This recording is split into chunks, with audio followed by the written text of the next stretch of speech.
Bonsoir les amis, j'espère que nous allons bien par la grâce de Dieu. Comme vous avez pu le constater pour ceux qui essayent d'être éveillés, depuis quelques jours il y a un tollé relatif à l'organisation des Jeux Olympiques. Et pour ceux qui sont avec nous à l'école d'enseignement, il y a quelques années on parlait aussi de l'organisation du Commonwealth, où ils avaient clairement représenté la bête qui était en train d'entrer dans le monde. Je n'aimerais pas que nous soyons ignorants sur les réalités métaphysiques et des principes mystiques. De toutes les façons, il y a beaucoup de personnes qui ont souvent contredit la présentation eschatologique de la Bible. Les gens remettent en question la véracité du contenu de la Bible, la véracité prophétique. On estime que les Blancs nous ont trompés et tout et tout. Vous voyez que tout ce qui se passe actuellement dans le monde prouve que ces personnes ont tort. Et elles doivent vraiment se poser des véritables questions et transiter de l'autre côté. Je parle du côté de la véritable lumière que représentent les enseignements purs du Seigneur Jésus-Christ. Si c'était les Blancs qui nous avaient trompés en écrivant des chiffons pour nous perdre, pourquoi est-ce que les satanistes font mention de ces éléments qui ont été présentés par les textes sacrés de la Bible? Vous voyez très bien comment le cavalier blanc, la bête, et j'ai envoyé une vidéo, je ne sais même pas si certains ont pris le temps de bien scruter, je ne sais pas si c'est dans ce groupe ou dans l'autre. En fait, vous voyez que dans une autre vidéo, on montre comment ce cavalier est en train de sortir des eaux. Il est au-dessus des eaux, il court au-dessus des eaux. Apocalypse chapitre 13. Je vis la bête sortir, émerger sur les eaux. Et il y a beaucoup de choses à dire là-dessus, heureusement. Il y a encore quand même quelques personnes sensibles, parce que l'apôtre Paul a dit, n'est-ce pas, aux Thessaloniciens, que heureusement qu'il y a quelque chose qui empêche que l'œuvre de la bête prenne complètement sa vraie nature, sa vraie forme, et s'émancipe de façon parfaite pour le moment. C'est le Saint-Esprit qui agit par les vrais croyants, c'est-à-dire ceux qui ne parlent pas seulement de Jésus, ceux qui n'évangélisent pas seulement, ceux qui ne parlent pas de Dieu tout en restant toujours attachés à leurs propres intérêts.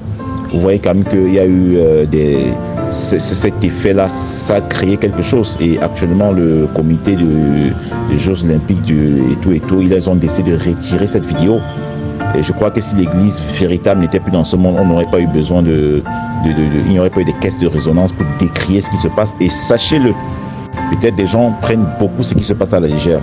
Lorsque ces personnalités décident officiellement de présenter des choses comme ça, c'est ce qu'on appelle des messes noires.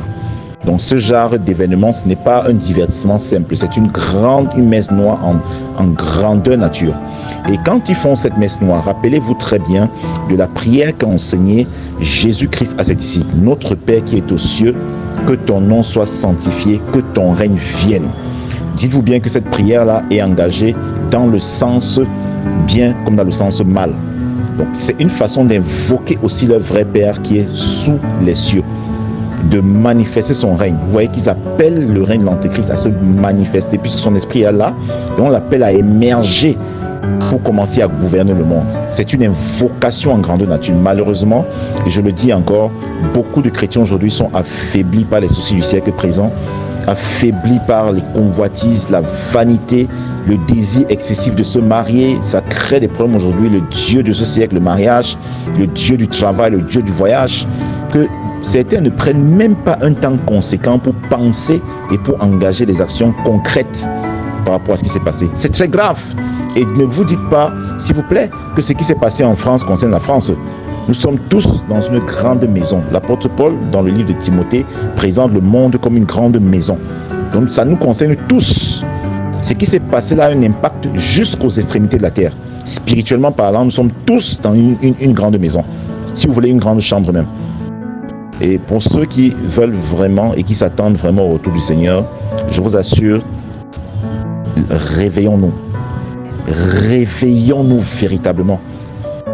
Mettons de côté tous les sentiments négatifs qui affectent notre espérance, qui affectent la construction de la maîtrise.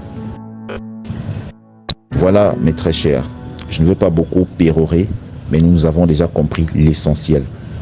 Ils savent que l'ère du poisson est déjà écoulé et que nous sommes actuellement sous l'ère du Verseau. Voilà pourquoi ils sortent de plus en plus comme ça, de façon flagrante, parce qu'ils savent que le temps est déjà prêt.